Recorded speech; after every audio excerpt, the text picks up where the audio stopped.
Hello friends, welcome back to my channel Seema's vlog. আশা করি তোমরা সকলেই ভালো আছো এবং সুস্থ আছো। যেমনটা তোমাদেরকে বলেছিলাম যে যদি পারি আমি তোমাদেরকে মায়ের পুজো দেখাবো, তো সেই ভিডিও নিয়েই চলে এলাম। ছোট্ট একটি ভিডিও, তো তোমরা অবশ্যই দেখো। আর সব কিছু হয়তো তুলে ধরতে পারিনি, যতটুকু পেরেছি তোমাদেরকে তুলে ধরেছি। তো যেহেতু পুজো কিছুক্ষণ পরে শুরু হবে, তো সবাই মিলে আগে পুজোর কাজটা সেরে ফেলছি। পুজোর জোগাড়টা করা থাকলে ঠাকুরমশাইয়ের কোনো অসুবিধা হবে না, তাই সবাই মিলে পুজোর জোগাড়টা গুছিয়ে নিচ্ছি। পুজোর তো জোগাড় করতেও অনেকটা সময় লাগে, অনেক কিছু কাজ থাকে, সেখানেও ছোট্ট ছোট্ট জিনিস দিয়ে সব কিছু পরিপূর্ণ করে সাজাতে হয়।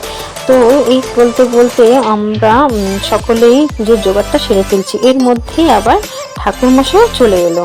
তো ঠাকুরমশাই চলে এলে তো আর দেরি হয় না, পুজোয় বসে পড়েন তিনি। তো সমস্ত কিছু আমাদের জোগাড়ও হয়ে গেছে, তিনি পুজোতেও বসে পড়েছেন।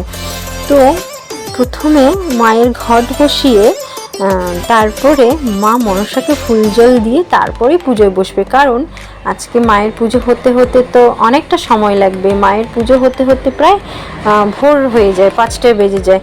তাই মা মনসাকে ফুল জল দিয়ে একেবারেই মার পুজোতে বসবে। তাই কারণ মার পুজোতে বসলে তো আর ওঠা হবে না।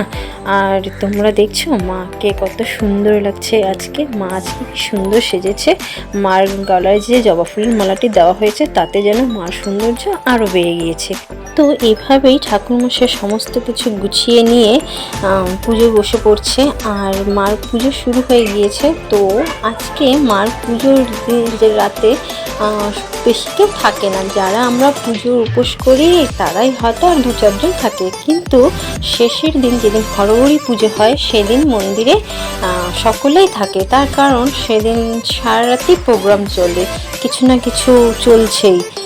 যেমন শিব পার্বতী সেজে নাচ করা, আম গাছ থেকে আম ভাঙা, এই সমস্ত অনেক কিছু রিচুয়াল আছে যেগুলো সেদিন রাতে হয়।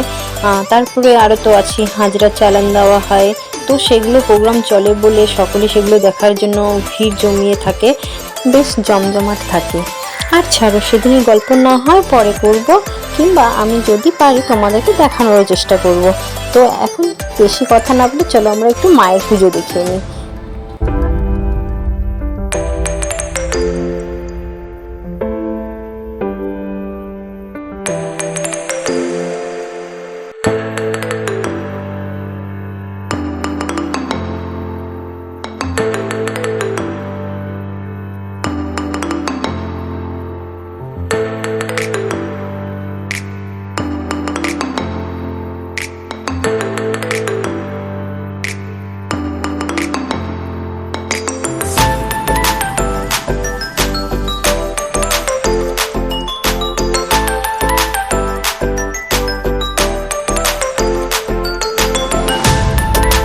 তো এখন পুজো প্রায় শেষের দিকে, এখন আরতি চলছে। আরতি শেষ হলে যজ্ঞ হবে এবং যজ্ঞ হলেই পুজো শেষ। তারপরে আমরা অঞ্জলি নেব, অঞ্জলি নেওয়া হলে পুজো শেষ হয়ে যাবে।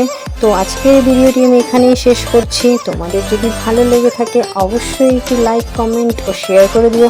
আর যারা যারা আমার চ্যানেলটি এখনও সাবস্ক্রাইব করোনি তারা প্লিজ সাবস্ক্রাইব করে দিও, তার কারণ তোমাদের সাপোর্ট একান্তই প্রয়োজন। আবার দেখা হবে নতুন ভিডিওতে।